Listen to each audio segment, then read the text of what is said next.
Okay, hello everyone. Welcome to today's episode. I'm going to dive into it. Feel free to share any comments in the comment section. But let's begin. Has modern philosophy failed us? A question that I ask when the world is a deeper place than I perceive it sensory wise. You see, it's many things in reality have been divided up in ways that we have no choice but to continue because it's the program of the time. At the same time, nobody has questioned certain systems of movement. When I think about philosophy, I wonder about the early human beings. No distractions, nothing. You know, those early societies that the person would just be born and then walk around in town and only to see that this is it. And so really philosophy is born when this is it is not enough for you, really, and your subjective realms begin roaring. Do you know there's so many people who've been through such great life experiences that they just don't know how to correlate experience to language. It's kind of saying like everybody has lived a life so everybody can write about their life. Do you know? But it's as if unless you have a tool of expression. Now anyways, I'm going to get to this point where you imagine where that person who's just like, we could step out of our house and we see that there's nothing going on, there's horses around, it's some sort of like technology has not arrived yet. What would our questions be? And I thought that, okay, because we are conscious creatures, our most immediate questions were from the content of our consciousness. So you see, I divide the human intelligence, at least for speech's sake, between what is in front of your eyes and what is behind your eyes. What is behind your eyes, I consider it to be subjective and to be your subjective realm. What is in front of your eyes is something where it's purely objective, but the subjective lens is there. So I'll get into it a bit later in the talk of the codependency of the object and the subject. That means without an object, the subject is hollow. Without a subject, the object was never anything. So anyways, I just want to take it to a point, take the audience to a point where we realize, okay, our early ancestors, at some point, one of your ancestors had to look at this world and be like, okay, what is this? So what it means is that the way civilization is designed, that it's kind of like the conditioned people never question the stories of their lives. They never wonder about the journey. There's a problem with survival where the same kind of survival our ancestors did is not enough nowadays. Do you know, we need, because after the data revolution, to be honest, it became a situation where it's no longer, we require more than one way to see to survive. You can say this has increased. This is increased in various ways. Or the inner life of the human being. The moment we stepped out of the food chain, it was as if, okay, time for the life of the mind to begin. And our minds began communicating. That's the significance. So some people may not care for philosophy. They may feel it is a kind of anything can be drawn on that piece of paper. But really, philosophy was when the behavior of the human being questioned its own source, and really it comes down to different implications. Eventually we'd get to ontology and etymology. We're going to see how, for example, objective reality perceives subjective phenomena and how subjective reality assumes objectivity, so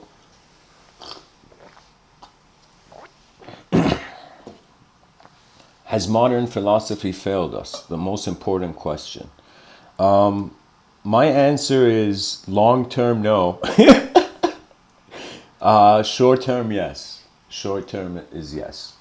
But let me tell you, and many people may think it's the other way around, but let me tell you why I say that. You see, I have had many moments where I've just been alone around some nature, natural environment, and I've just sat down. Many great moments of my life were not just with me standing up. It was sometimes sitting down after an accomplishment or after something, right? So I remember I sat down and I wondered, if my ancestors were on this earth right now beside me, how would their eyes be open to the world? And I realized that there are certain worlds of access that we take we take for granted. You know, the child that is born in this world does not realize the empires behind his or her eyes. That means there's way more. We're not just matter hovering in space. We are matter hovering in space in accordance to a unique pattern of organization. Now, that pattern of organization is kind of saying, like, everything is a pattern in life. We just the patterns we can't interpret. They're just unorganized, you know, or we cannot understand their organization. You know, philosophy is crucial because some people just drink the cup without wondering whether it's half full or half empty, or what if the container defines the content in the cup. Without the content in the cup, what is the purpose of the container? These are questions that the mind begins eventually asking when it gets not, I don't want to say bored or fed up, but there is a point. I call it, it's the ignorance threshold. That means you as a human being, you can only be ignorant to such a degree until that ignorance, the moment there's an inefficiency, you see there's no value in your ignorance, you let it go. So what it means is, like, let me not make this too complex, because eventually we have to think about how rationality and irrationality are influencing our experience as a being. We can say that we human beings have an ability to be rational, but because we have emotions surging through our being, we have emotions, you know, so the emotion makes civilization overall, how can I tell you? Makes it irrational. The emotion is bringing different memories of different moments of your life into one moment. You can say an angry, emotional person, or any person. Anytime an emotion arises, trust me, your attention is existing in more than one location to itself. That's the only way emotions arise. It's a kind of synchronization of parallels of memories, you can say. At least that's how far I've witnessed it, you know. Jacob Tucker, what about Jesus? I don't know. What about Jesus? Oh, are you talking about theology? Like a theological angle about the nature of, has modern philosophy failed us, if you were a theologian wondering it? I don't know. But I can say this, guys, that pretty much I'm seeing its behavior. Okay, you can see in back in the day, behavior of people didn't care. You even see it, and the more the movie goes back. For example, you see neorealist films. You'll see kind of like Italian neorealist films. You'll see like it's as if it was a more rougher time. You know.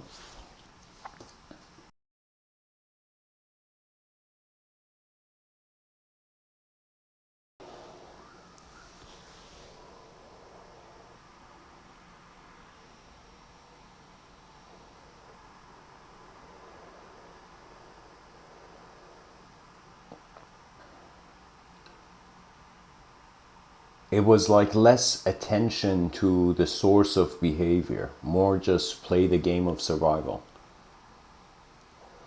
I find that when science really came into motion, it led siege. I kind of playfully sometimes see branches of knowledge as kingdoms of knowledge. For example, I like my mind has playfully fathomed to imagine there were kingdoms instead of just geography based on profession. Do you know?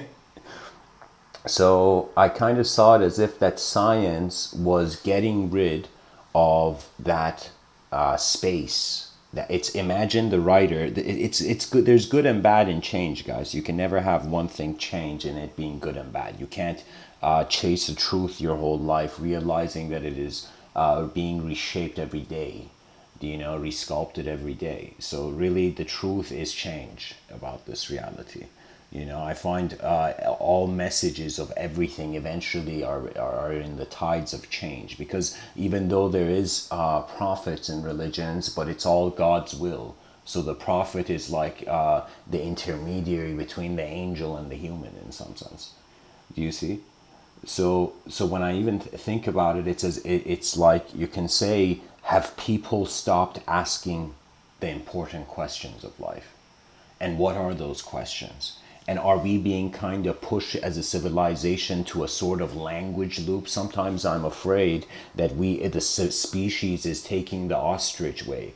You know what that means is the ostrich in front of, and instead of standing, like a lion, instead of the ostrich standing like a lion confronting his enemy, the ostrich is like, okay, my sensory perception has to go in the dirt. Do you see? Like the ostrich is pretty smart, it kind of tells you how conscious of a creature it is. But the thing is that it limits its own sight to endure to itself. Do you know? So matters of personal truth, you can never find your eyes pure, your exact eyes in another. Do you know? And even if you do, you have in some sense fooled yourself. There's a sort of divine, you can say, this is what I find divine, is the designs that are here. And the way we are designed as human beings is especially with the ability of the mind, is that the mind is your personal room. Do you know? It's as if like your mind can get to such a point where as you're walking, you can imagine all archetypes just walking beside you. There have been certain people they've walked and they felt all their ancestry was walking behind them. Do you know? So what is that? That is the mind in its personal room, which I call, that's where imagination happens. This is why when one person visualizes something in the same room as someone else, well, I don't see your visualization. Now, I'm not saying that the brain is not giving off waves. I'm just saying that in some sense, the interpretation of reality is bound to the experiencer. Do you know? So the thing is the most easiest thing to do is to accept you know. Do you know? That means sometimes in life you got to feel it out and feel out if the answers are coming too easily or there is more living to do. You know?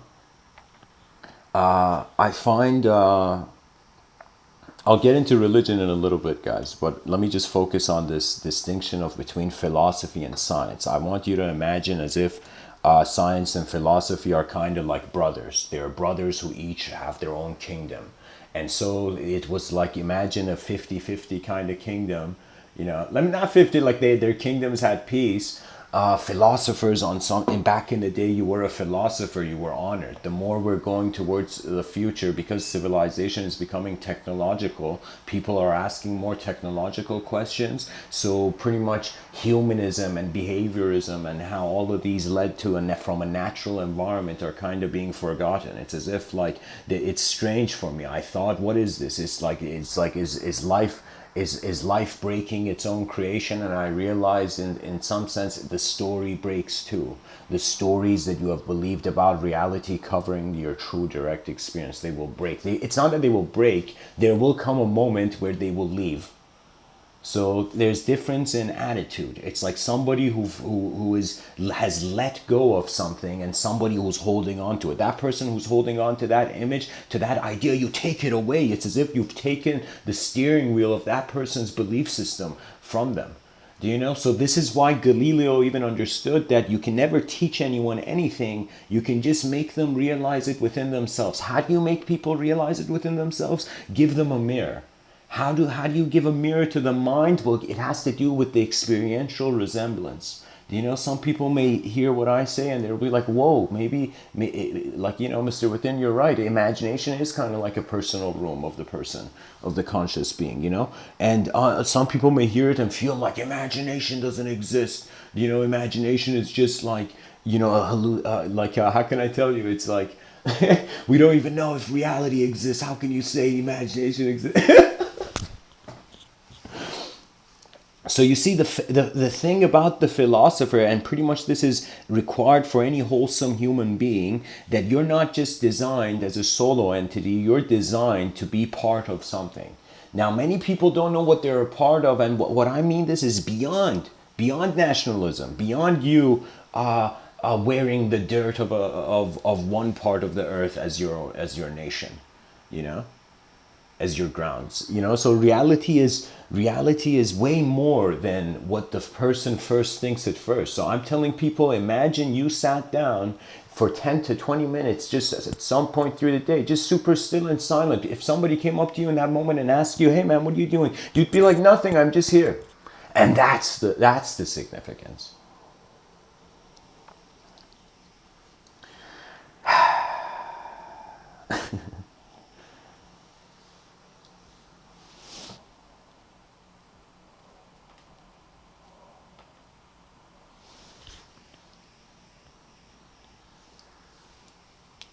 Guys, please share discreet comments.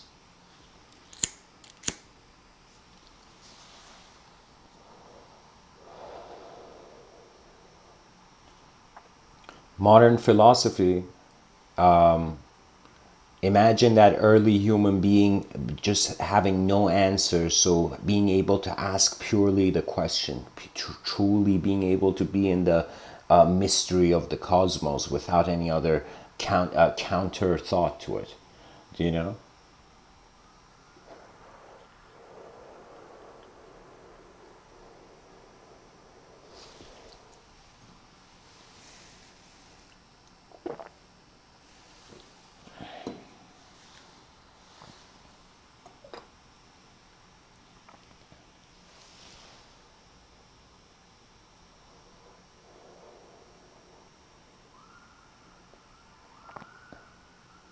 I'm trying to say, guys, that the just think about that human being, that early human being.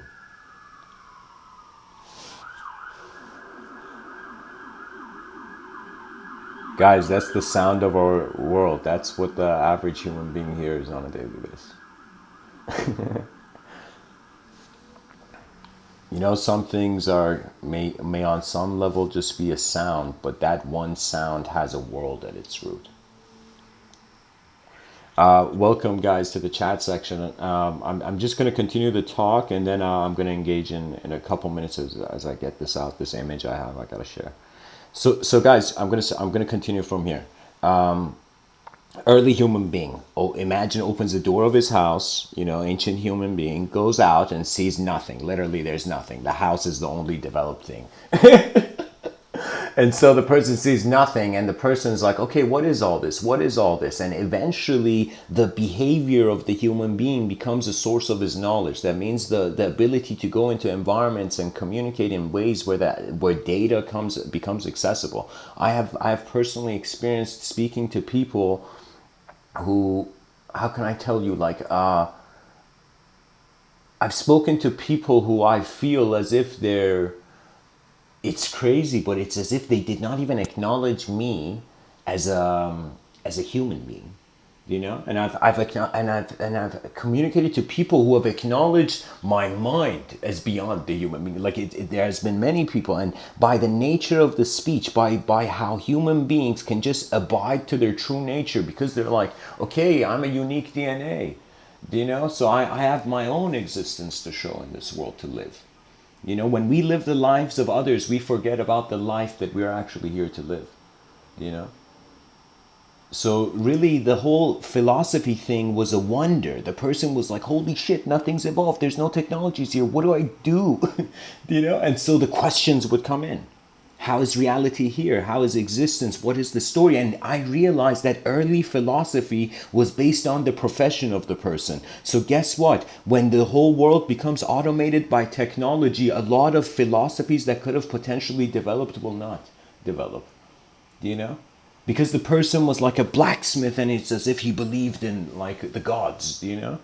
Like Thor, as if like some days he wanted to hold his hammer like Thor. So you see what I mean? It's as if the person's profession came with an unknown branch to that knowledge, where once the person pursued, eventually they would have revealed. It's kind of like this. The thing about it is, like, you got to take a step towards the unknown, and then you'll see through various reference points the difference of your own knowledge.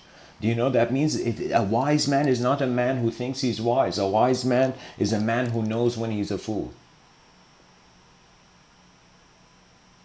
That means it's as if like there are many ways up the mountain. There are people who just go up it once and it just works for them. They got up. And there's some people who just fall a couple times.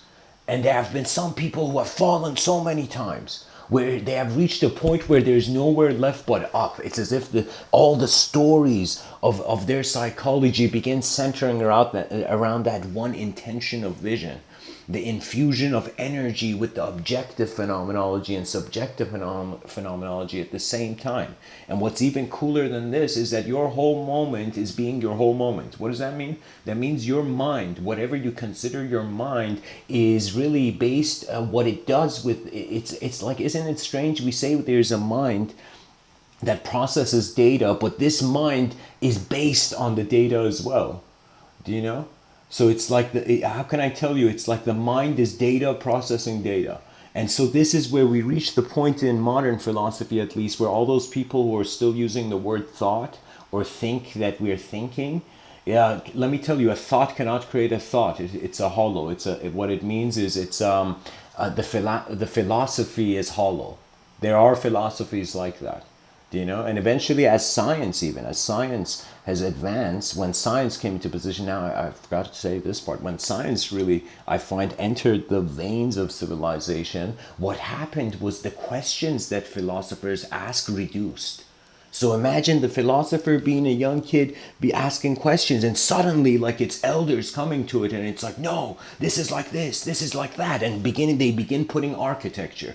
This is why you, as a human being, especially if you're a parent, you got to be careful what language is creating the blueprints of your child's of the architecture of your child's psychology.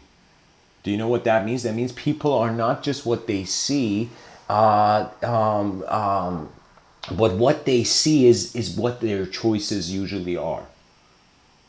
So that means a young child, if you give it a cell phone, if you're a parent who gives like a 8-year-old kid a cell phone, well, it's as if you were smart enough to take away knives from children, but not a knife for the mind.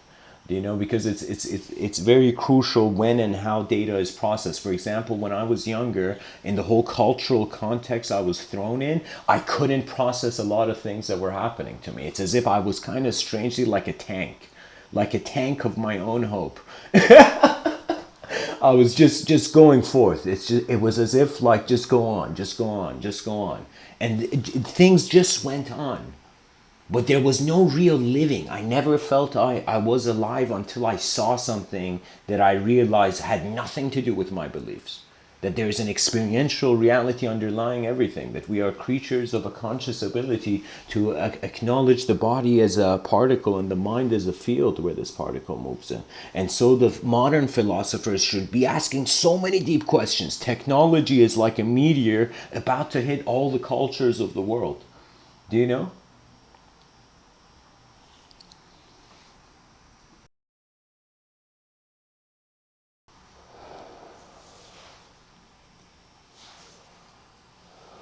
If they ask me, at what point in history were you alive? I'd say at the point where the simplicity of nature was about to get possessed by the complexity of technology and ignorance.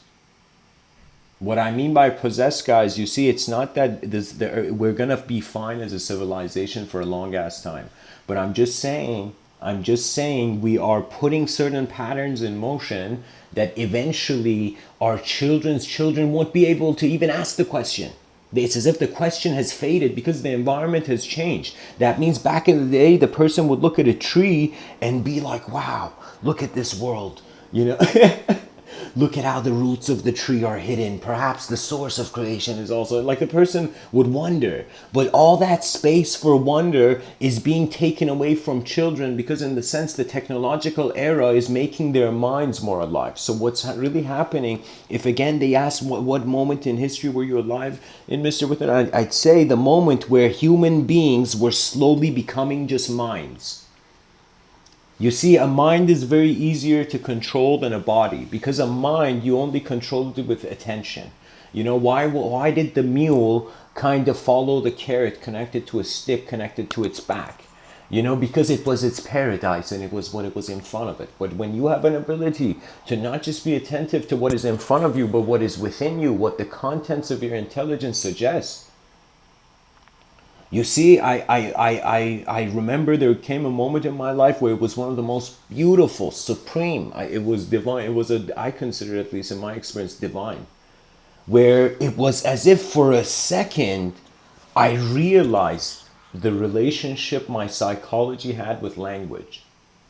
And for a second I just brushed off. It's as if, like, imagine you've sat like in the park, and imagine it snowed so much that the snow's on your shoulder and your jacket and head, and it's like, you eventually starting to look like an old man. How much snow is on your head? That at that point, imagine, the person suddenly gets up, suddenly realizes, I am in the wrong state of mind, I am in the wrong inner location, and you stand up into your new reality. You realize the freedom of attention. That's when the mind, I say, roars like a lion. Do you know? Because I'm telling you, society, underlying everything it does, how can I tell you, underlying all its efforts, there's some people who are going all out on the chaos, and there are some people who are going all out on the order, and they will be the yin yang of each other's universes.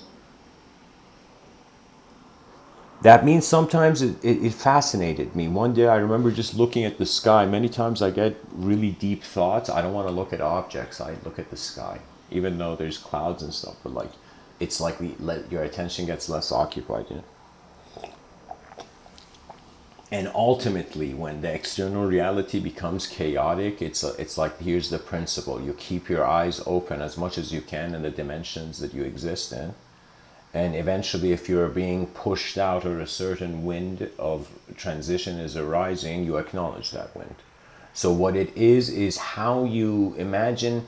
It's not only important how you enter the room of life, but also how you leave it. And so this is why, if you look at these ancient wisdom traditions, their mentality was moment, live in the moment. And suddenly the new age community picked this up, and was like, wow, here and now, here and now. And so modern spirituality is just here and now, I believe. It's not spirituality, it's just acknowledgement of the most basic, because they have realized that in a complex world, simplicity seems to promise a paradise. But let me tell you, it's you cannot. Uh, there's two options in life. Okay, you either have to walk into the unknown, or you can stand it out, you can retreat from it, you cannot go into the unknown, but eventually the nature of how this plane of existence is designed is that it wants conscious pilots. Nature wants the human being to behave in its most advanced natural way. Its most advanced natural way is kind of strange. It's like we started living as ideas to ourselves. And of course, that was even the birth of philosophy, you can say. The self awareness continuing subjectively. Think of it this way: there must have been an objective awareness. That means the most immediate evolutionary creature was a creature that was separate from the earth. That means it was walking in an environment. So now imagine just a creature walking in an environment suddenly getting a mind, suddenly getting an awareness that it's in the environment, that it is a point of being, right? So when this evolutionary creature gets this point of awareness, I say that's when the objective evolution, where just being separate from the earth as an entity, became something where it's suddenly, when the creature, I don't know how to say it, it's as if like the soul walked that way. When I say the soul, I mean it's like the universe imagined. Let me say it like this: the universe moved that way, and I can't pinpoint it. My own predictions of really what happened in our evolutionary cycle as creatures is really that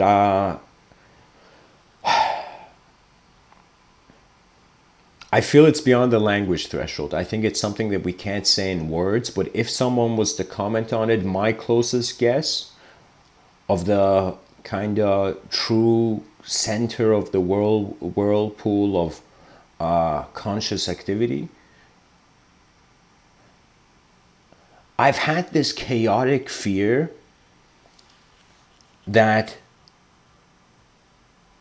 it's an inanimate dimension making an animate dimension. And that fear of mine only,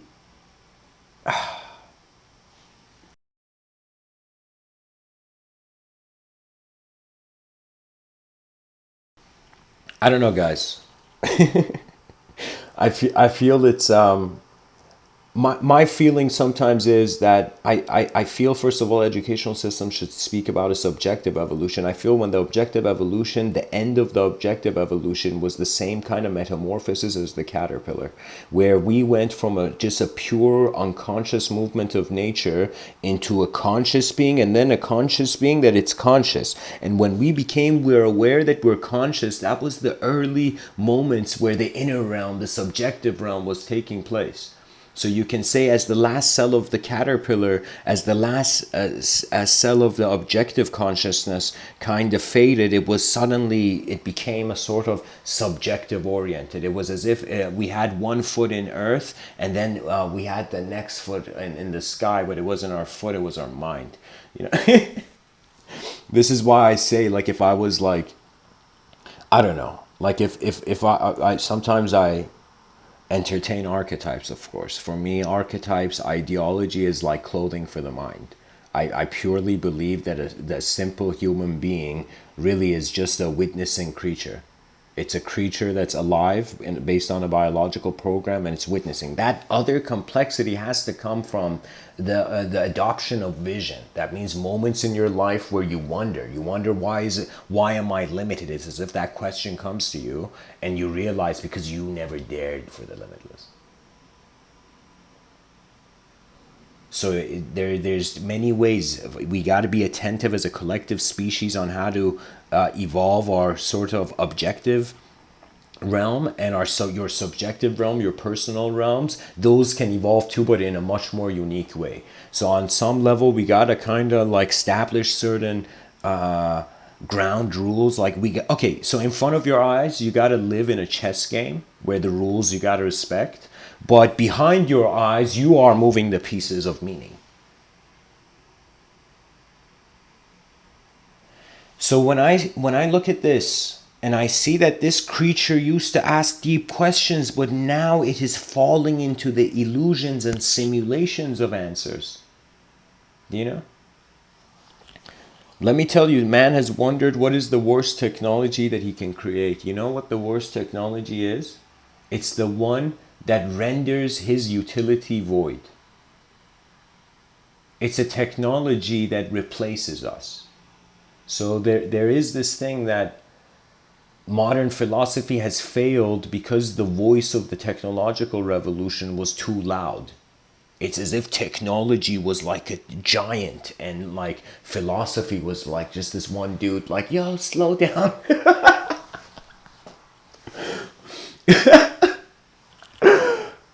You know?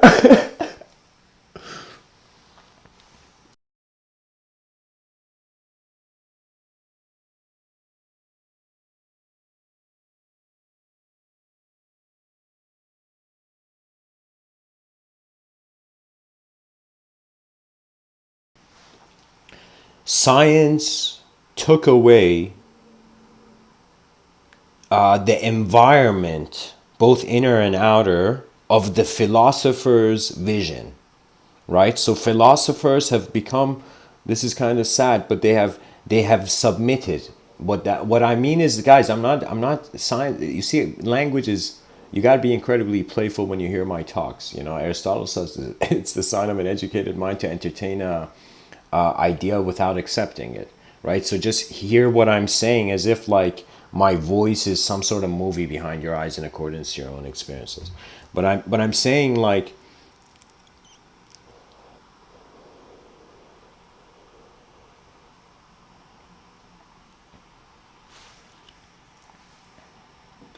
based on the ecosystem. This we have. It's like it's not just enough to have the greatest individual power. Your environment really defines your ability and defines you. You know. And so, in certain environments where the environment is savagely defining you, well, guess what? You've come into a part of a forest where there's more animals there, you know? On some level, man has an ability to reach the heavens, but also has an ability to descend into savageness. The ancient Greeks, the ancient Greek philosophers, their whole like intention and vision was to, what is it? It's like the saying is like to tame the savageness of man and make gentler the life of this world. So you got to realize a collective ideal gives you a gratification that just an ideal in your personal realms does not. Do you know? Does the world need conversion of every people's mind? Sometimes I think, for me, I see the great religions of the world as great artworks personally, and so as an artwork, I respect its. I see its uniqueness. But at the same time, civilization is not meant to be dictated by an artwork. So sometimes every human being having the same idea in their head is kind of like we're cloning people's minds. It's like a group of people having the same beliefs. It's as if their minds are all clones of one another. They all acknowledge the same thing. Now, when I say a clone, I mean I'm trying to say that it's sometimes in life you got to navigate against the herd, and sometimes you got to go with the herd, you know. And the liberation of your personal realm really comes when you acknowledge the impersonal. If you don't do it yet, if you don't see what's outside of your house, then you really, don't have. There's no point of planning too much, you know.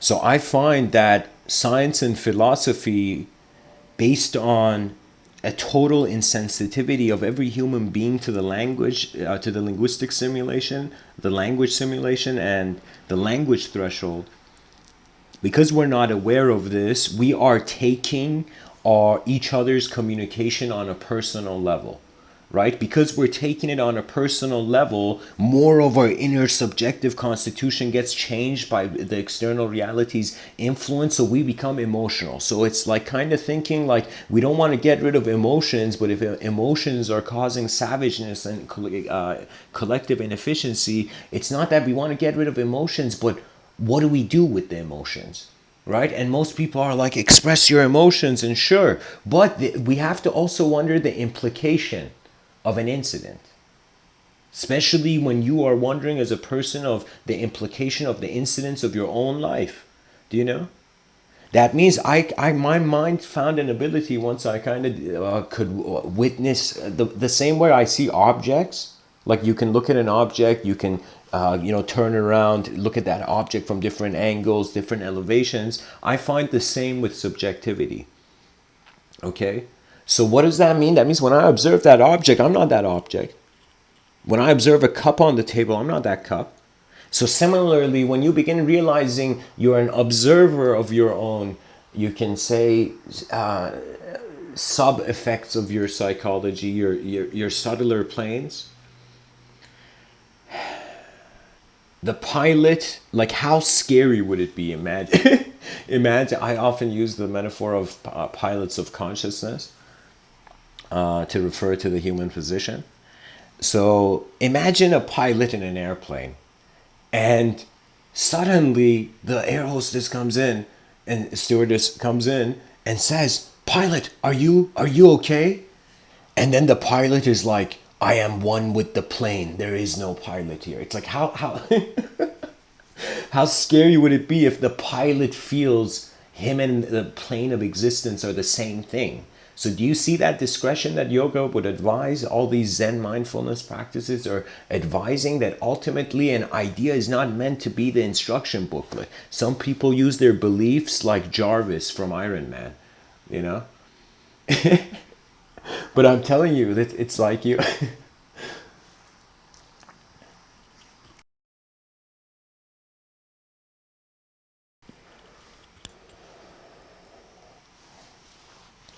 Modern philosophy on some level has failed us if it's the human responsibility, if the free will decides that it wants to be a collective phenomena. If our free will decides it doesn't want to be a collective phenomena, then we should just think of making Earth as much of a good tourist destination for existential beings before we kind of like just meet the end. Do you see? It's like, what is a greater value than your whole individual self? If this somebody came up to you and asked you, imagine I came up to you and I asked you this out of nowhere. What is a greater value? What do you value more than everything about you? So I'm pretty much asking, what else does the meanings of reality orbit around? What the other kind of center other than yourself? And you'll see there's really two lives man aims to save. He aims to save himself and he aims to save the world where his self will continue, which is his genetical line of kind of lineage.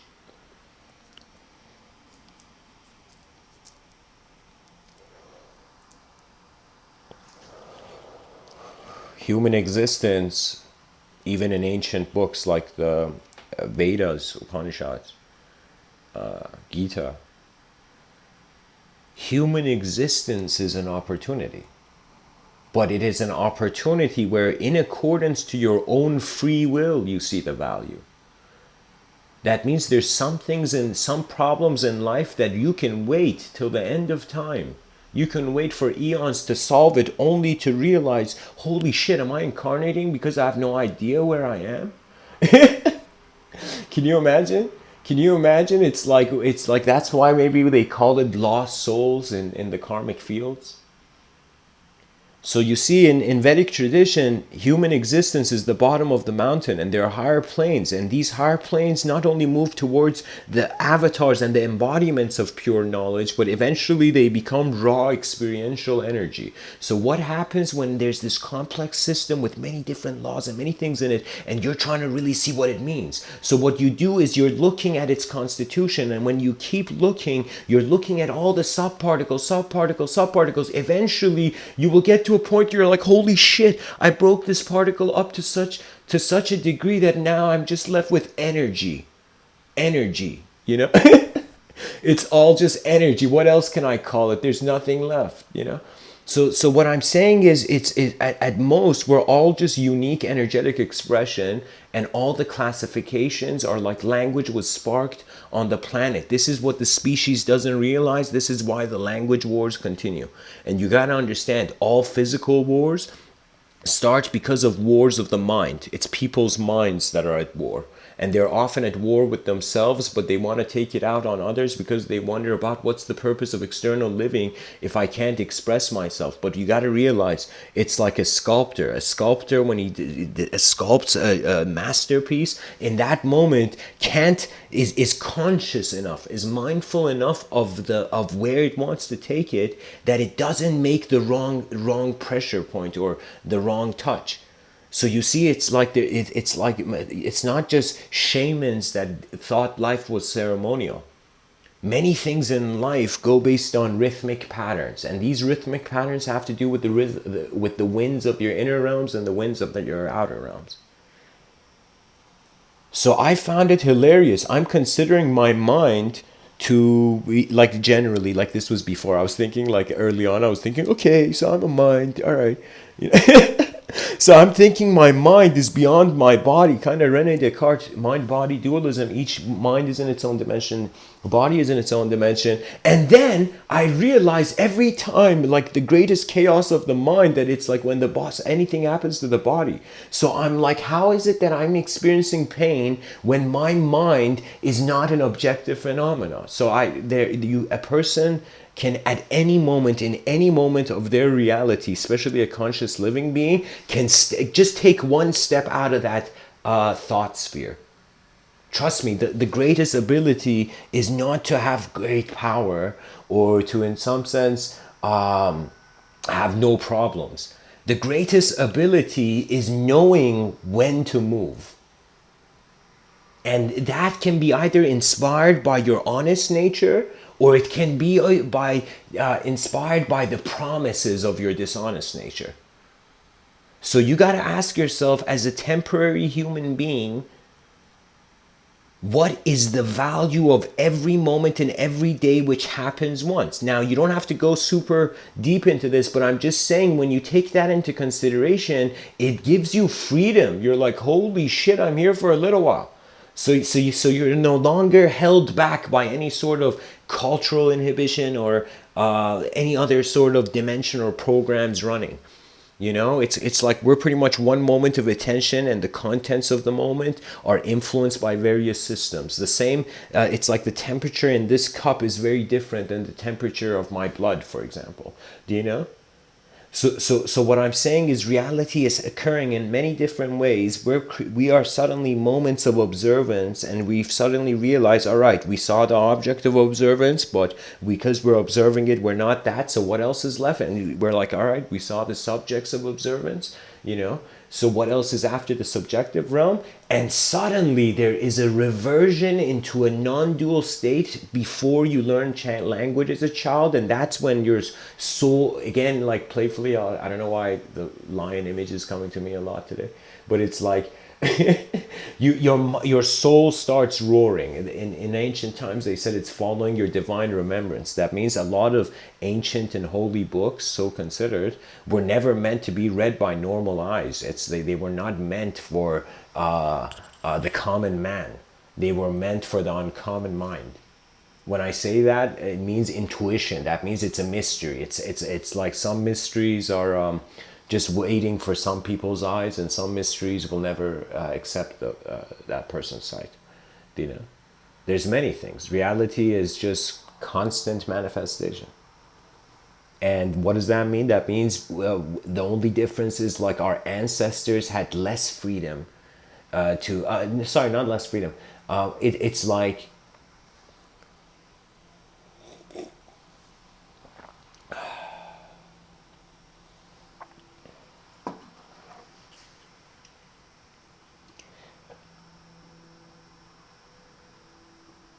it was like this, how this comedian said, how is it that we have how could the source, like the access to all of knowledge, the internet, make people stupider, you know? And it's not that one way is because the questions have answers, the questions are not being cared about, or people are not asking questions that are true to them, you know?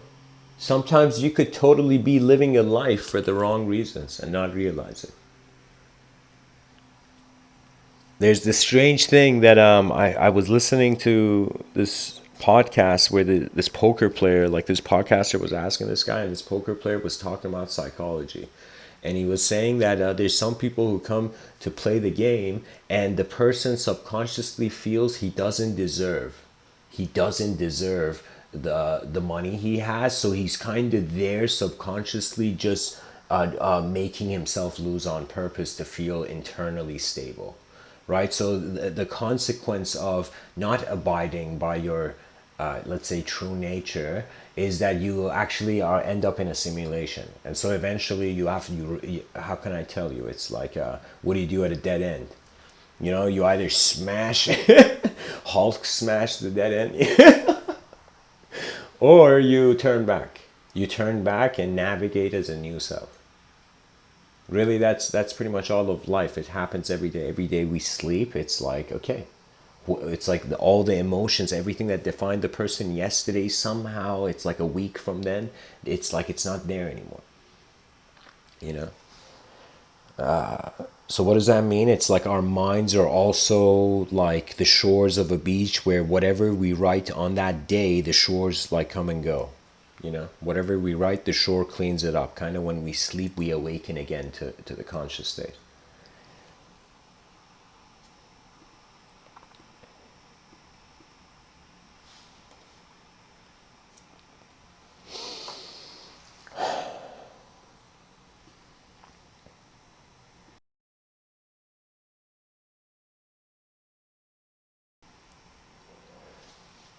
The philosopher felt that questions mattered.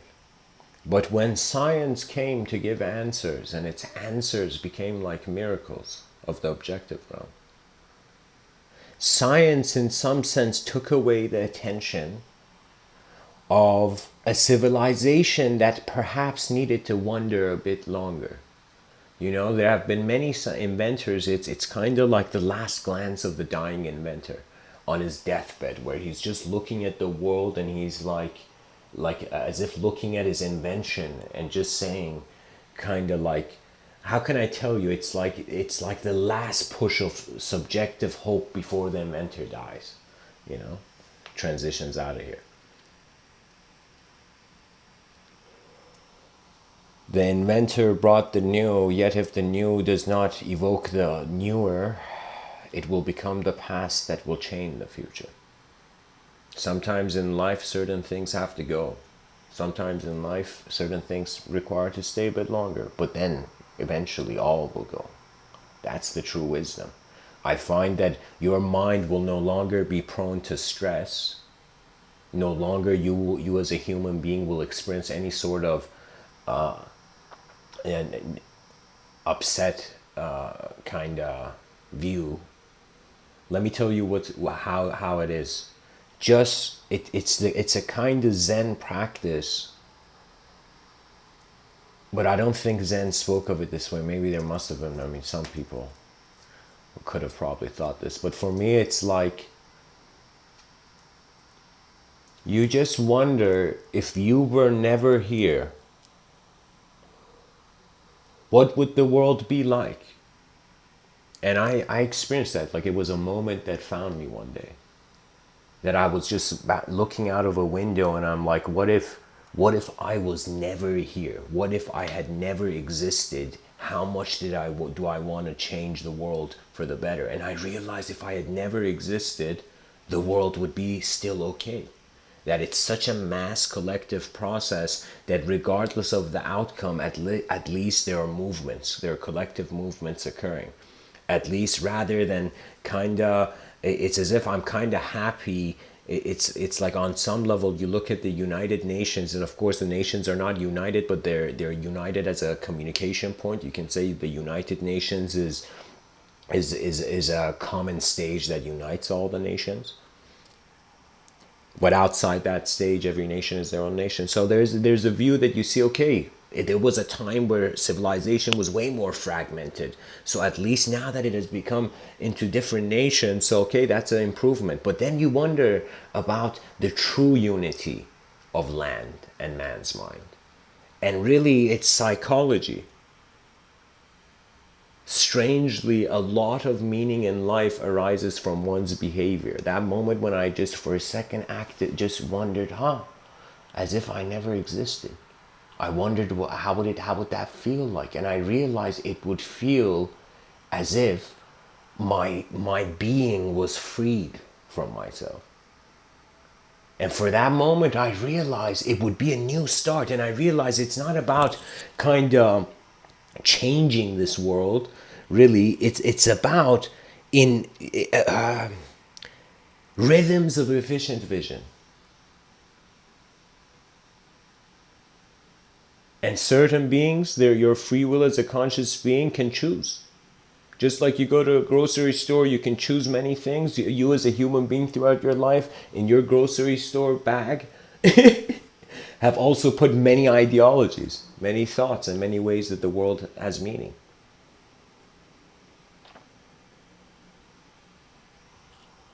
I find to be conscious of language is a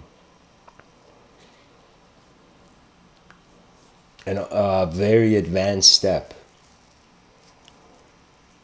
It's kind of like we are finding an ability to observe change and realize that ultimately what every person is the continuity of a wakefulness. That's how the mind is, really. And unless you truly come to your direct experience, it's like indirect thoughts can can of course occupy your attention. This is why I say when you realize you're a creature of attention, thoughts don't bother you. They're just phenomena in the moment. This doesn't mean you don't have emotions. This doesn't mean you walk around like some sort of like, you know, uh, uh, like a cloud of light that never does anything wrong. It's not like that. It's really just the decency to wonder about the simple before the complexity defines it all and cages the conclusion.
Really, we have to ask ourselves if consciousness is some sort of substance oriented phenomenology like a liquid, how is this liquid containing itself? And so we are finding it to be unknown. And I sometimes look at life and I'm like, oh, life, I have kind of perceived history to you. I have perceived a timeline to your existence. I have seen the various ways the surface of the earth has been transformed. But when I wonder what all that value gives me, it gives me nothing, because the world is changing in a way where the new is always superior to the past.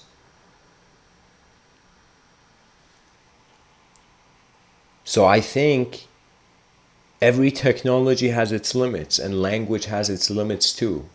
And modern philosophy must be an evolution into a new language. You see, philosophers, they're not just at least this is what I'm saying, but they're not here to just explain. They are people who dare look at the shadow and the light at the same time. It's like a fearlessness of mind. That means imagine a strong warrior. That warrior, undefeated warrior, is fearless in battle. It's as if fear doesn't exist for that warrior anymore.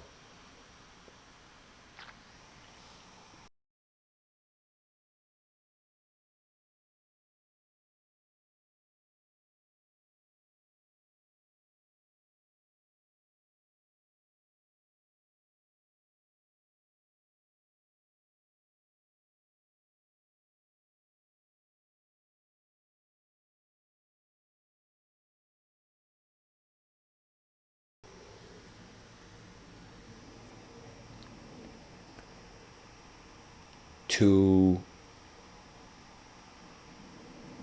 externalize your inner realms is not only the most important thing that the civilization needs right now, but it is the purpose of the mind in a lifetime. I find that your mind is here to conduct itself, at least the way civilization is built so far, multidimensionally. For example, when I step outside the door, when I'm in social situations, it's as if it's like I'm still just like same old me, but but I just see in front of me various filters, like incredible layers of filters, you know. So what I mean by that is that it becomes a thing where it's as if like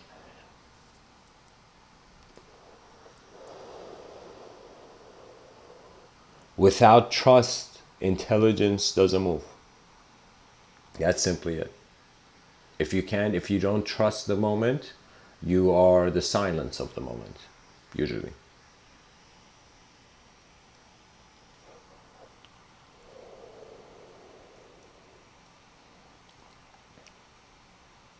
It's fascinating. A lot of philosophers, it's as if I was kind of like giggling a little bit. I'm like, okay, it's the discovery of verbs and how verbs and nouns can each become a philosophy. Or we can say a verb on its own can be a philosophy, but a noun without a verb cannot be a philosophy. Because something has to move. And nouns are static. You know, just being able to realize subjectivity is a lens. It is not the truth. That is, I think, wisdom enough for a civilization that's really not cleaning its home.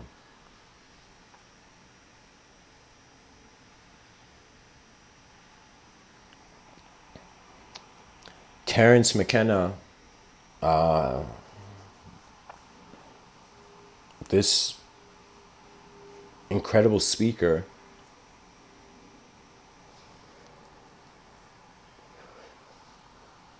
to an auditorium filled with artists, said the artists have failed us, the poets have failed us. The creative spark of the world has been out, as in some sense, how can I tell you? Make everyone depend on one object, one product, and so in some sense there will be a scarcity automatically on that product. But in some sense, when you realize that there is so many ways that life can be lived, there is automatic just vision, right? A subjective vision gets freed. So strangely, okay, maybe I'll go with this kind of, I'll take the advice from that from Neo from the Matrix, where in some sense it was as if like free your mind. So how do you free the mind? He freed his mind by realizing he was the will of destiny. And a lot of narratives in the world have that metaphysical kind of conclusion that the individual will eventually is, it's like the person who was small is at the end walking with giants. Based on how much you have studied duality, think of it this way. I find that the human mind, it's very easy to manage intelligence. Let's say we consider 4 dimensions and we take the numbers 0, 1, 2, 3, and I'm not going to say 4. Beyond 4, let's say it's infinity. Even beyond 2, we can say it's infinity. Okay, so let me just say 0, 1, 2. These are numbers, you know, in a whole number set that it's like, this is every human being can understand 0, 1, 2. So what is it? 0. You as a human being require to acknowledge the void. You are in a landscape where there is emptiness. Things come and go. Okay? Then we go into the singular dimension. You are in a reality where your attention governs itself in a singular position. It's as if you are being a shape in this world, a form, a life form. Okay? So that's the singular dimension. That's when your mind is looking at things. Okay, I'm an object. That person's an object. That's an object. That's an object. Everything's objective. You know, like the person. The person's kind of looking at it that way. So we acknowledge the void. Oh my God, so much space. We acknowledge the singular dimension. I am what I am. You know, and we came to the dualistic dimension. Now, the dualistic dimension is how the singular dimension split up into chaos and order. So what that means is when you look at this life, you see things as night, just like how there's night and light and dark, you know, there's chaos and order. And really the origination of this chaos and order is simply because of our astronomical position. We are on a rock, getting a full tan orbiting around the sun. So just this constant on-off light, this on-off light switch for me, that has such a crucial thing to do with the psychology of what evolved us as human beings. On some level, I feel it was this ridiculous exposure to this on and off beams of the sun that kind of made human psychology come into a dualistic realm where it's like, whoa, is it dark? Whoa, that's the light, you know? So that mindset of light and dark, that's the dualistic. Now that's the dualistic dimension. So you were able to acknowledge the void. You were able to acknowledge how in this void there's matter, there's stuff, there's stars, there's galaxies, there's creatures. So you have acknowledged the singular, the void, the singular, and now the dualistic. Now the dualistic is right now how far the civilization has come. That means just become in every mode of wherever you go, just be acknowledged of the opposites, the law of opposites in every moment. It's a design thing, and you'll realize you'll have ridiculous access to all data. You see all your blind spots because the moment you see one spot, you're wondering what's that spot connected to. You wonder about its opposite. So imagine if a person had access to one view and also knew they had a blind spot, they would wonder about the opposite of that view and they would suddenly access that view. And eventually, after enough times, they would cover all the blind spots. You know?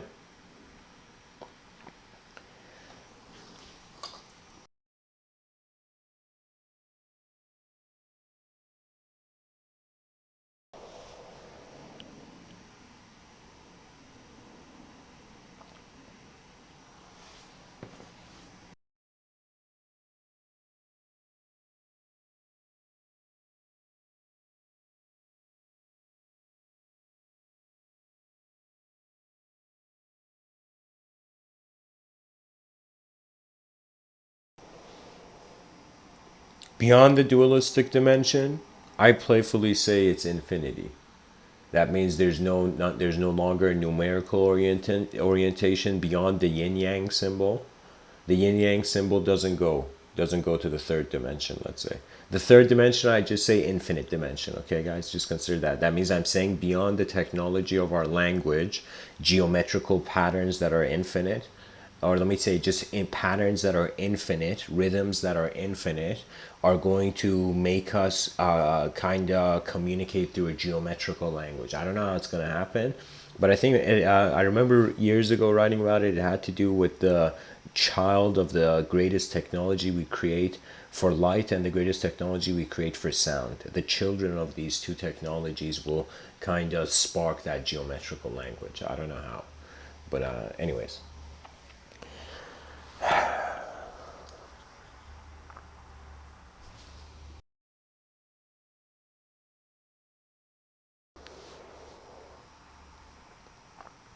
How man touches the infinite is realizing the infinite and the void touch each other.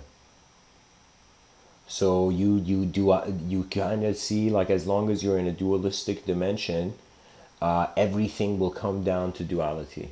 Everything will be segmented. There will be a heaven and hell. There will be a good and bad. There will be chaos and order endlessly. If you just choose to gaze through life only through the dualistic dimension. Now, the dualistic dimension, just like the number two, it's two ones, two singular incidents in the same moment. So ultimately, if you kind of saw, I wish I could draw this on a whiteboard. It's like an inverted triangle where we're starting from the singular dimension, the individual consciousness, and as we go up, we see from the singular dimension, as we go up this inverted triangle. Imagine you went to see the pyramids of Egypt. The only way they could be more wondrous if it was held the opposite way mysteriously. If the pyramids of Egypt were held kind of like the opposite of the way they are, they were, just the tip of it was hitting the ground and somehow it was kept hovering as a wonder.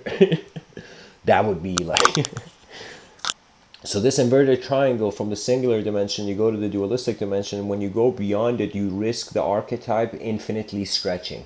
So kind of how, like, you can say the astronaut playfully in movies goes into the black hole and suddenly light gets pulled in such a way that where the creature, it's not like it even dies, it just, it's like its existence kind of stretches into non-existence, you know. So it's similar to that.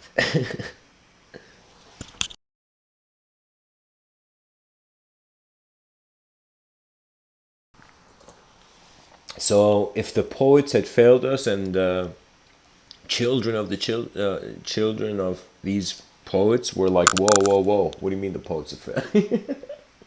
So it would be a sort of new creative vision. I'm trying to think what is going to solve the problems of the world is not per se just of resources, physical resources being accessed to everybody.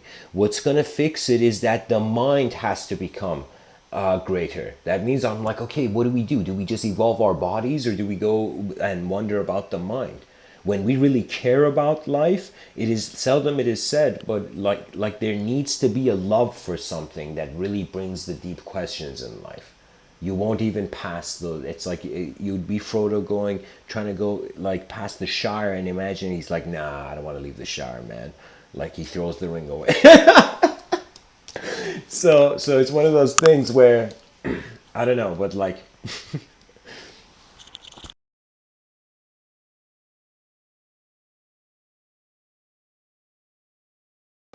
the mind of the civilization advancing is seems like a better idea than just the physical technologies. So philosophers are scientists are inventors of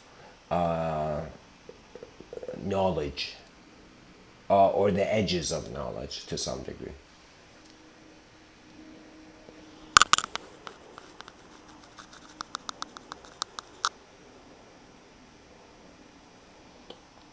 So right now the mainstream is on this strange kind of self-exile from nature.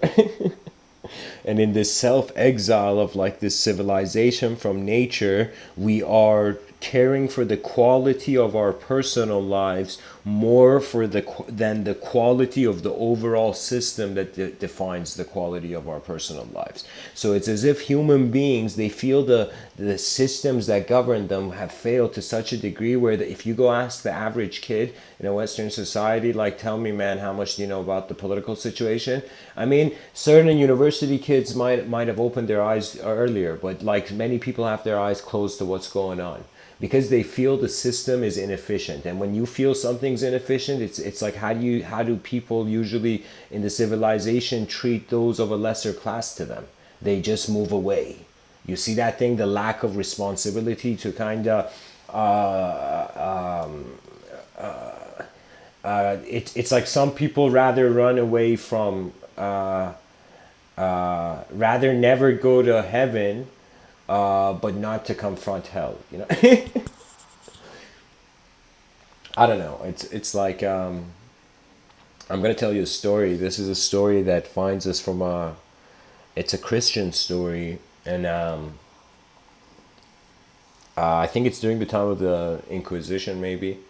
So the story is actually it's very indirect. So the story starts with this guy, and this guy has lost his purpose in life. He has failed, like ultimately he feels, and so he goes into the forest, and he has this mindset of kind of like a, you know, like he's like, God, give me a sign, you know, as if he's really wants to see God direct his meaning in his life, right? So he's like, God, give me a sign.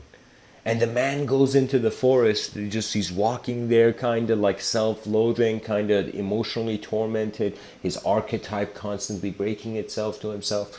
And so he's there in the forest. Suddenly he sees something where after he says, God, give me a sign, as he's walking a little bit, he just sees something so strange that he just moves like a couple meters back from it. And he realizes it's a wolf. And this wolf has no limbs. So it's just a wolf, a grown wolf with no limbs. And this guy is shocked. He's like, what? What? Like he's like, how has this wolf survived? How has this wolf survived? I don't get it, right? And suddenly the guy notices a lion coming by. He quickly runs up a tree, and as if like the only thing missing from his hand is popcorn, he's watching the whole thing. And so he's watching this, and the lion brings food for this wolf and drops it in front of the wolf. The wolf eats it, and the lion roars a loud roar to like as if kind of make every creature in that space kind of leave. And then he leaves. The lion leaves, and suddenly, and suddenly, this guy goes down from this, and he just like sits beside this wolf as the wolf's eating it, and he looks at himself, And he realizes his clothing even matches, the color of his clothing even matches this wolf. You know, and he's like, my God, like this was pretty random and divine. And he realizes I am this wolf. And God is telling me, like just like this wolf, how I feel I have nowhere to go in this life. You know? I need to go and become, like the guy takes the conclusion that he has to be a beggar. You know? And he goes on the street and he's like, the life is gonna be give me what I want, like the line. He's like, I'm gonna win the lottery ticket. You know, God, it's like God is the lion, and the lion is going to, in some sense, give me like what I want. And so he goes on the street and he does this old desperate spiel and all this. And eventually somebody's like, get the fuck away from me.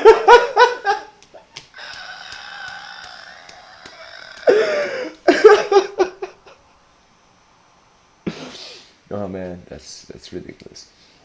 Sorry guys, I got carried away there. The guy, he literally has no self-worth. His self has no worth to him. And he feels, he just sits there, let's say by the street, and people pass by, and one person comes to give him change, then looks at him and it's like, there's nothing wrong with this guy, why is he sitting here? You know, it's like and so the guy moves by. And everybody passes by, and this guy is getting fed up, and he's like, God, why did you show that to me in the forest? And when I listen to you, is this what you have for your stored in for your creation? And he's kind of there, and he suddenly sees this priest, this like, you know, I don't know who the priest was. Maybe St. Augustine. I don't know. Probably not St. Augustine, but like, it was some priest at the time, okay? And this like kind of like very like calm. This priest was even walking much more gentler than every person, as if in his mind there's like a hidden gentleness, you know? And so as this priest is walking by, suddenly the priest stands in front of this guy, and he's like, why are you on the ground? Look at the first question the priest asked. You know, why are you on the ground? Why have you allowed yourself to be low? Indirectly. So the priest says, you know, when he says this, the guy gets up and he tells the guy, you know, the guy remembers himself a little, and he tells the guy, listen, man, I went to the forest, I saw this kind of wolf with no limbs get fed by a lion, and I'm like, that's a divine sign, right? Like, how random is that? That's a divine sign. So I'm like, I tried to be the wolf. And there's a sudden pause. And the priest, as if like, he just looks at the guy and he's like, I don't disagree, that was a divine sign. But I think you took out the wrong story. You took the wrong story from it. And the guy's like, what do you mean? And he's like, God showed you that, so you realize you are the lion.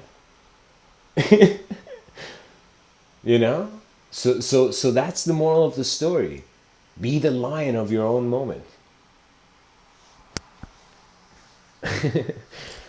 Because it gets boring, guys. I'm telling you, it gets boring waiting. I don't know how many people like get bored. Like, I don't know. If you take the average man into into like a doctor's office or a bank, like based on how much tolerance and patience they have of waiting, do you know? A person is subconsciously waiting for a savior. It's as if has denied the most immediate access to the self. That means, you know, it's after some point, at least through my eyes, it is. I don't see people as thoughts anymore. It's like nature moving. It's like it's so easy to just see a silent person walking in the street, and then see a squirrel running on branches, and see just a simplicity there.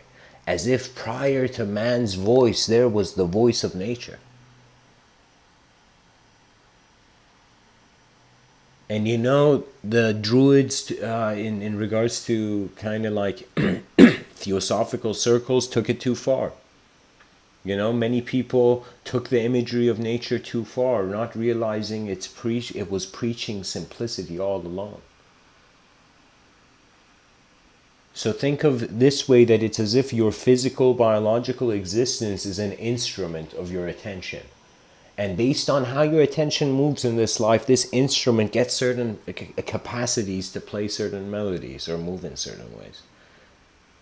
So it's like learning to have a silent relationship with the cosmos, because inevitably all sound, just as it fades into silence, similarly, the story of the civilization will return to silence. I mean, it's nature.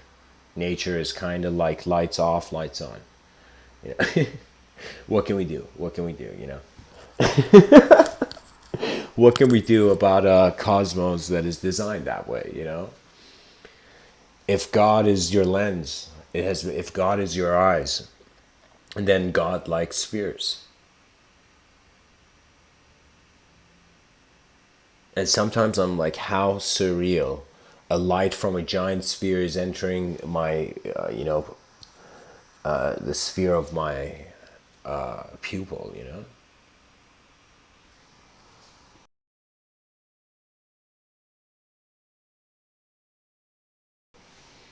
So what it is that the poets have failed us, but Terence McKenna was actually creating a challenge there for the creative minds of tomorrow. And his challenge was that think as if civilization has failed. Think as if we right now in 2020 may seem advanced, but we have descended into the savagery of minds. So what it means is that it's like, if we think we are the greatest, we on some level have nowhere else to go. We're on the top. What do we do? If we think we're the bottom, we'll endlessly have to climb. So eventually it becomes piloting, navigating between various contexts, and how your consciousness is a concept that's being carried on through these various states of mind. That means the thoughts, I guess playfully can be said to be the children uh, um,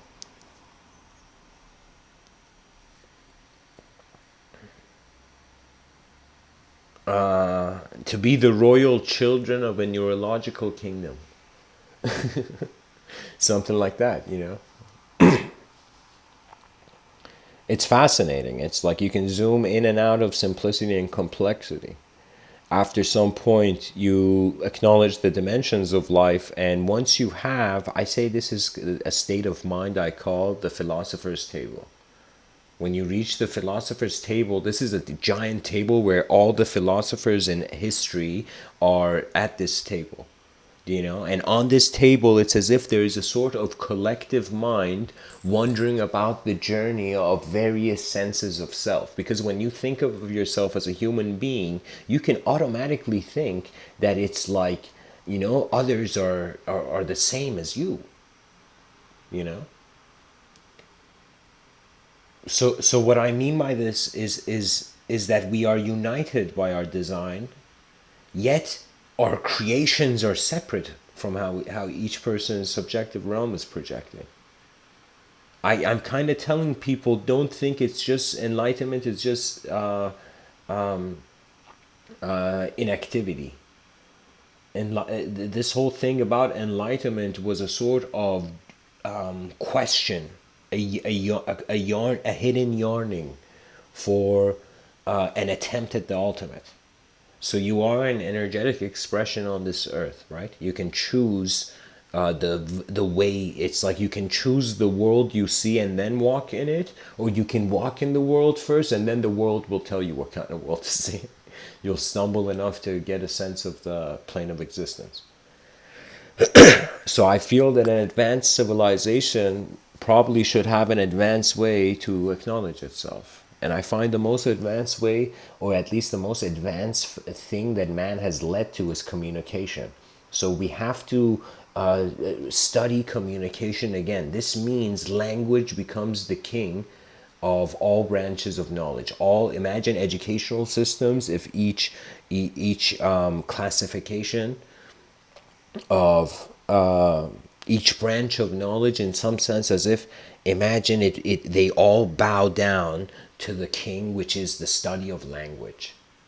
The study of language preserves the study of the psychology of the human mind. So it's as if, like, if we give scientists the perfect classrooms, and at the same time, it becomes a multidimensional system. I don't know how to say. We have to ask ourselves, for how long does this individual game continue? What is the meaning of it? How much should the person care for something that's endured, really? And really, the best thing about the unknown, that those who enter it only enter it with an unknown self. That means it's your own personal, from your personal realms, you liberate yourself. You can, it's not even an external thing to some degree. Your eyes are how your mind is being your moment. So this simultaneity of subjective dimension being considered objective dimension.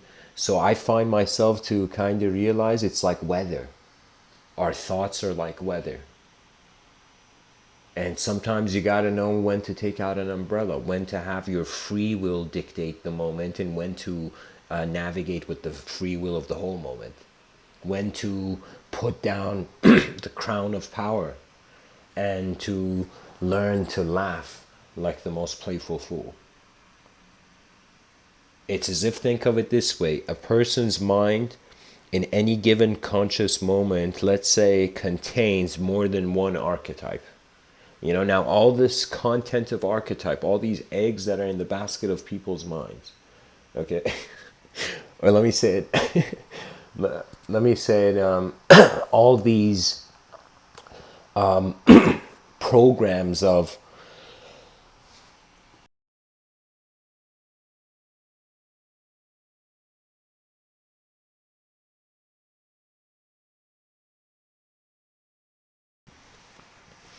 all these patterns of design that are in people's minds.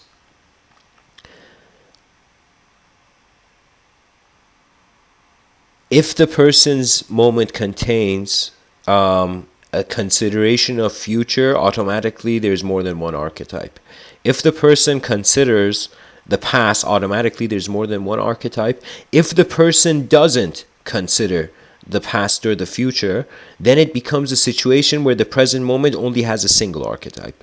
Okay, but it's only single, so it acknowledges its sub-self, so still there can't be more than just one archetype, because in the great archetype, its absence is also it's a sense of being for it. It's as if, think of it this way, that you need to create space in the room before you put the furniture in. Now, if there's furniture in the room already and you put furniture in, if life demands too much of you and you can't deliver, eventually you will feel as if you're in a cluttered state of mind. You know, they came, but there's an advantage to that as well, because they came to they came to Einstein and they asked him.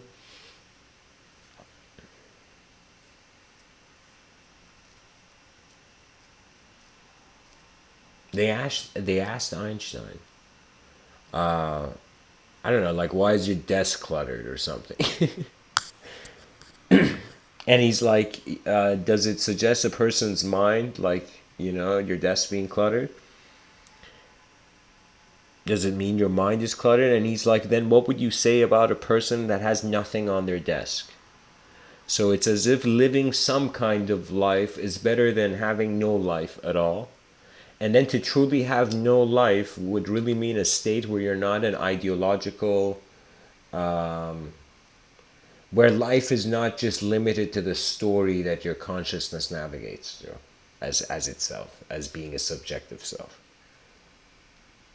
So yeah.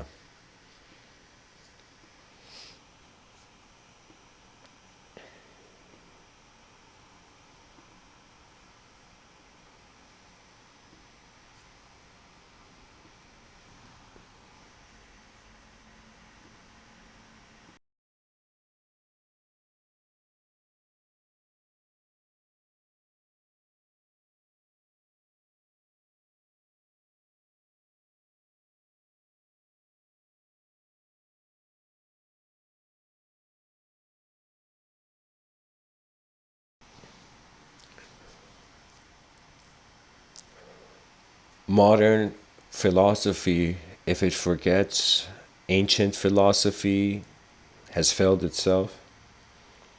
If it also forgets the freedom to invent the new, to bring about the new, which in regards to speech is as simple as kind of like creating sounds out of thin air. I say language is evocational. Speech is not as linear as the subjective kind of viewpoints we have on our own life. Things are not always in patterns that we can comprehend. So, what does the human being do? Stay true to some value and eventually have that value become purified alchemically, like lead into gold. So you see, it's like there's a quote by Rumi. He says, "Your task is not to seek love, but to get rid of all the barriers you have built against it. Your task is not to kind of search for truth, but to get rid of all the barriers you have built against it. And all these barriers are archetypes that infused with certain emotional moments. And in those intense experiential moments, the emotion got attached to the thought, and the thought was pushed into the long term memory. And so that when that thought arises, the emotion is connected to it. Think of it as a piece of rock in space with gum attached to it. you know. So anytime they find that, they like, let's say a space station finds that rock, they'll see the gum with it too.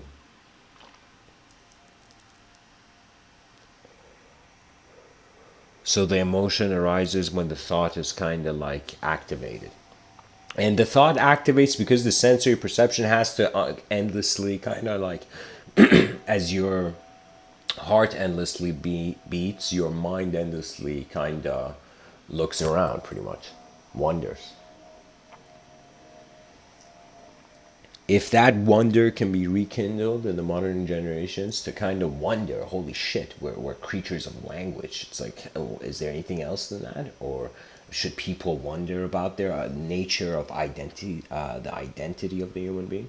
Because I feel it's happening anyways. You see the whole waves of political correctness hitting the shores of Western civilization. It's as if a sort of symptom of the species becoming sensitive to the limitations of language in being able to purely classify and identify the person. So what that means is there was a yogi named Kabir.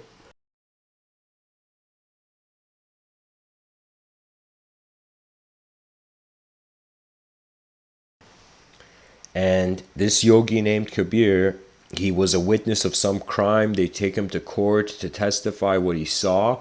And the judge asks him, and he's like, Kabir, speak.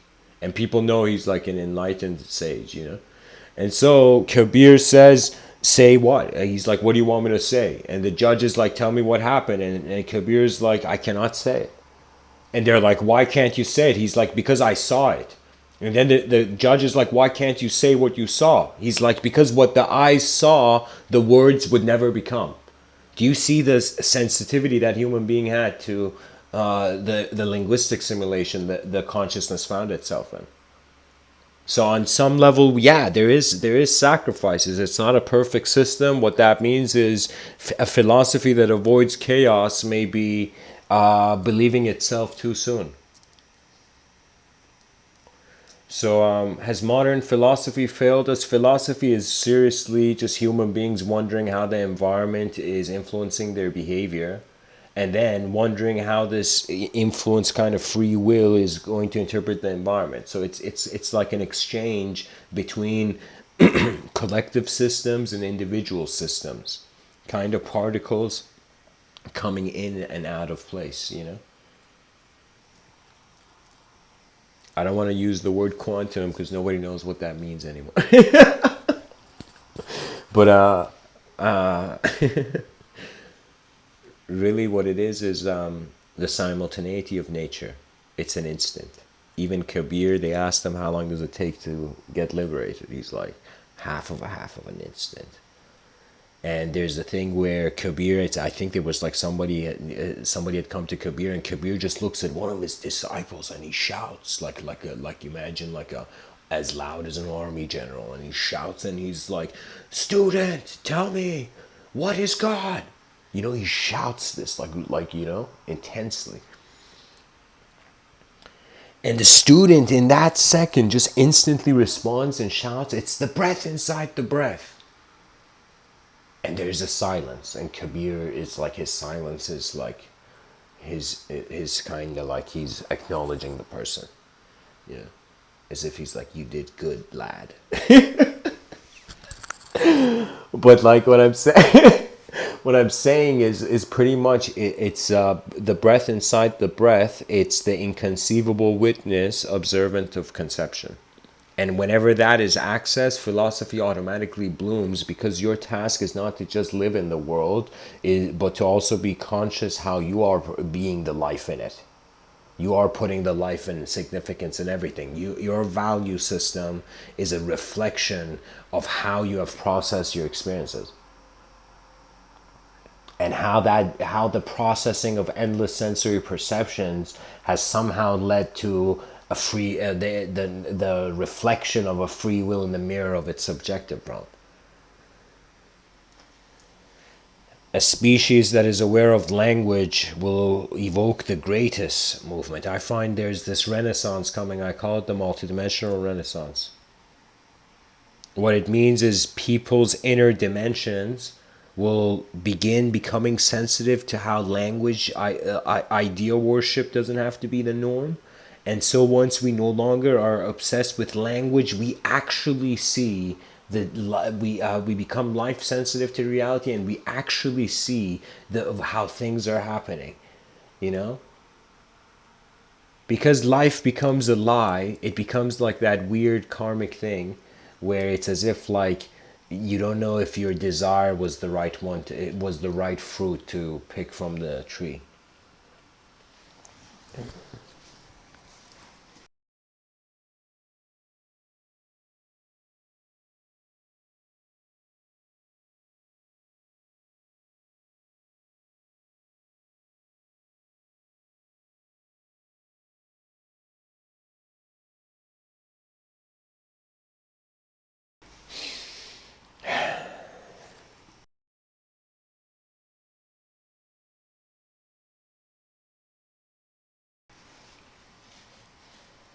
We have witnessed in our history external rebellions, collective rebellions like French Revolution, various revolutions around the world, moments where people became conscious of a condition of their existence that they were forced by the nature of their common desire.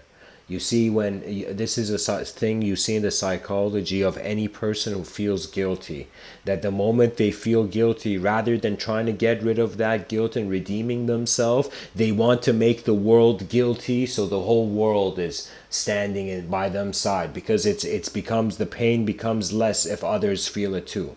That psychology is something that literally like the future generations will come and erase like a bad sentence written in our history.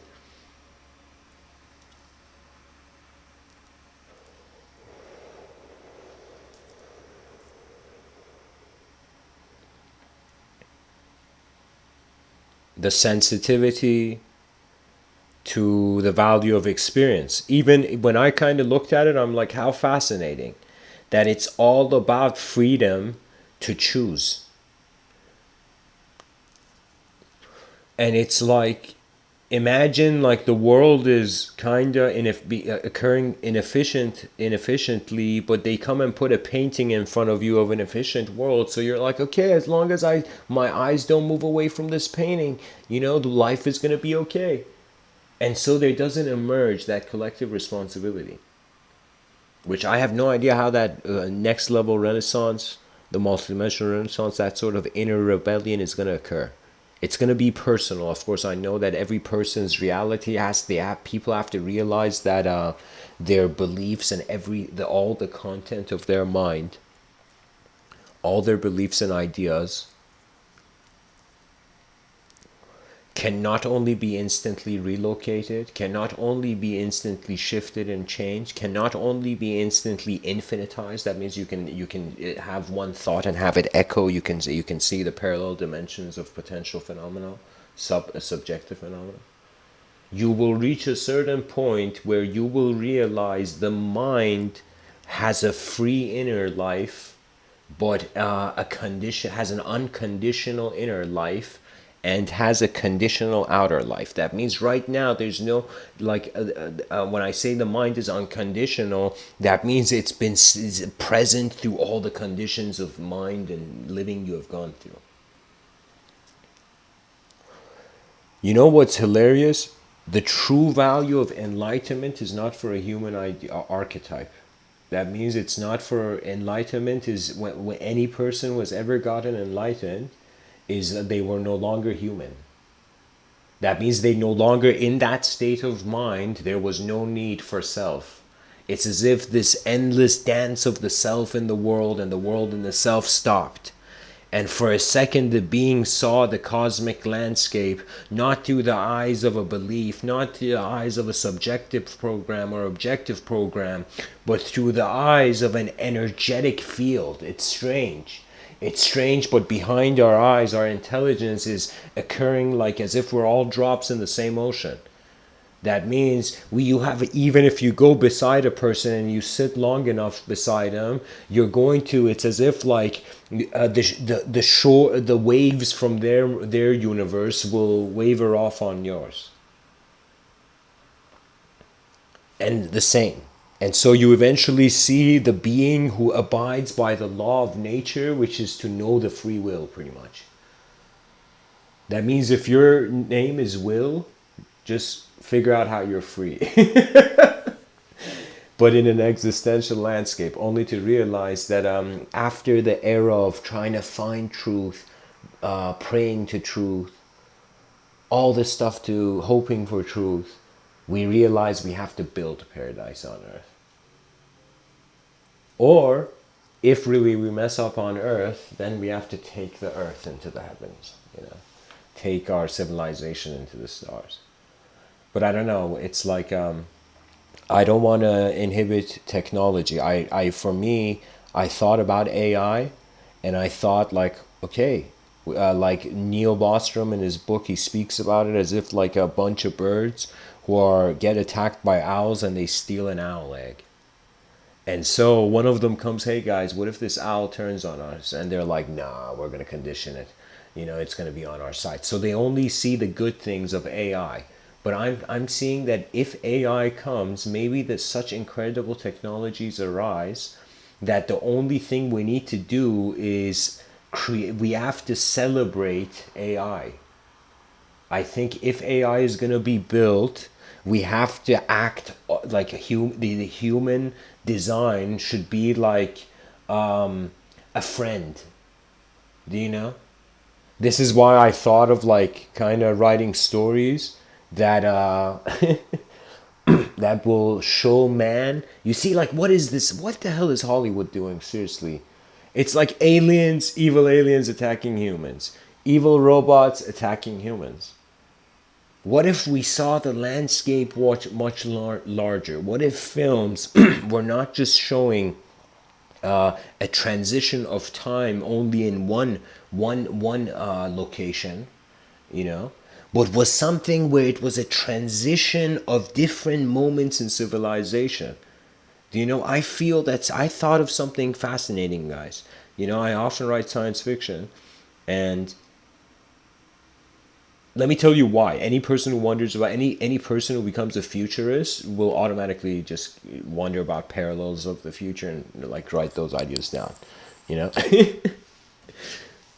So on some level, strangely, there's no such thing as a science fiction writer. There's just a writer who's wondering what the future is going to look like. You know?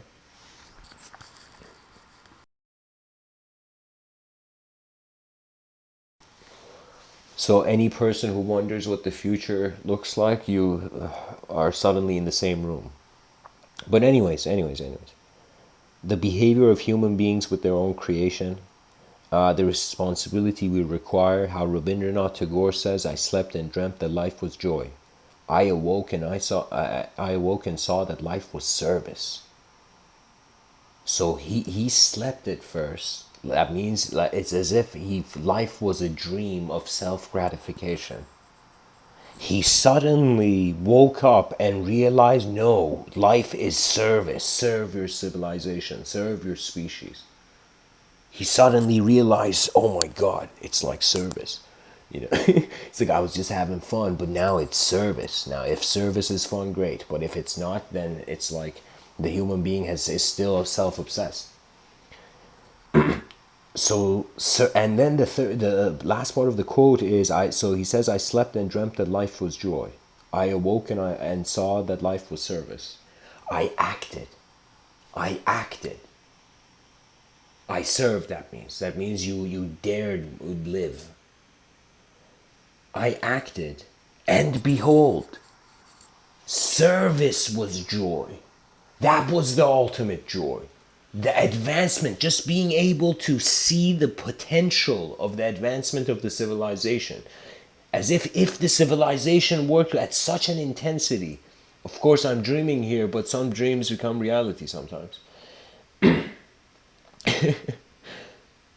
A civilization where our grand, great children's children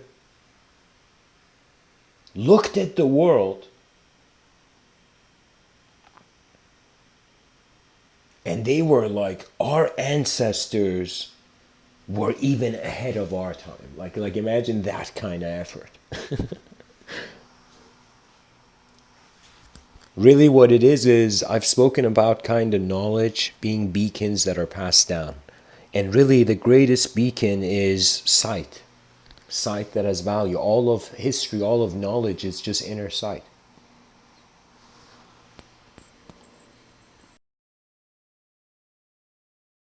Language at its core is image oriented, and so we say, like, if we hear the word apple and then an image of an apple comes to us, and when we wonder about the relationship of that image of the apple and us in that moment, this means that the moment is just speaking different languages of conscious manifest reception.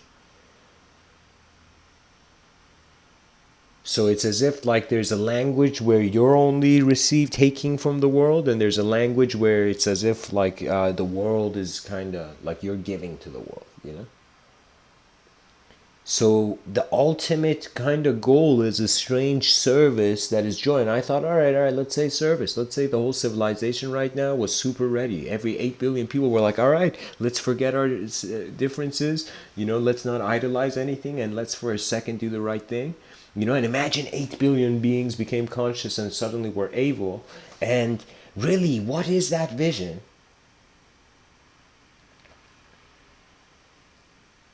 Guys, this is I treat it as a hypothesis at this point, but in my inner dimensions, it's an incredibly big potential that we are headed for a civilization that has become pure mind. So our personal selves, our personal dimensions, they are their own creators. They will release themselves. And so the ultimate dimension has nothing to hold it, so it becomes it's as if it's as if in existence non-existence is born, and non-existence becomes space for existence. So it's as if whether the creature exists or doesn't, its service is ultimate. So anyways, guys, thanks for tuning in. Has modern philosophy failed us? I hope not. I think really what it is human beings should begin realizing that it's okay to share their inner realms. That's the unique thing we can do. That's something that hasn't happened. We have never wondered about this, like people's inner realms being shared. And now, how do we create philosophical space? We have to entertain it. Aristotle actually, in the quote, it's the sign of an educated mind to entertain an idea without accepting it. In that quote, he paved the way for philosophers to kind of continue. That means what occurs is philosophers are only philosophers when the questions are asked.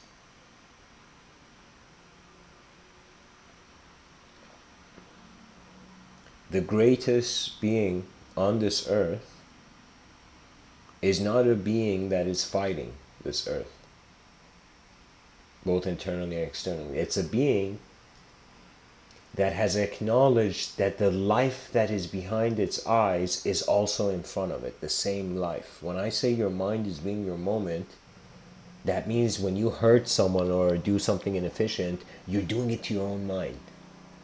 So you have to have the personal realms be a vision of your own excellence in accordance to your own experiences. So anyways, guys, thanks for tuning in,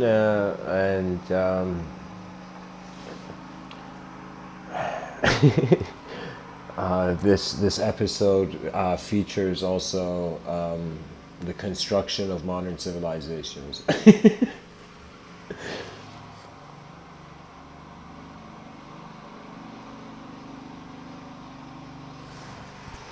Or sorry, actually, it's not, what am I saying? It's a helicopter or something. What is it?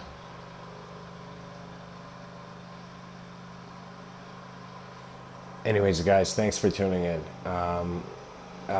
Something cool to say, I guess. Give your response to the title in the comment section. I'd be interested to hear that.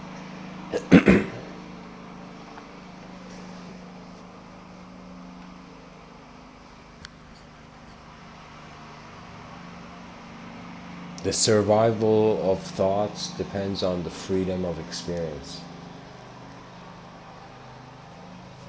Much blessings and namaste.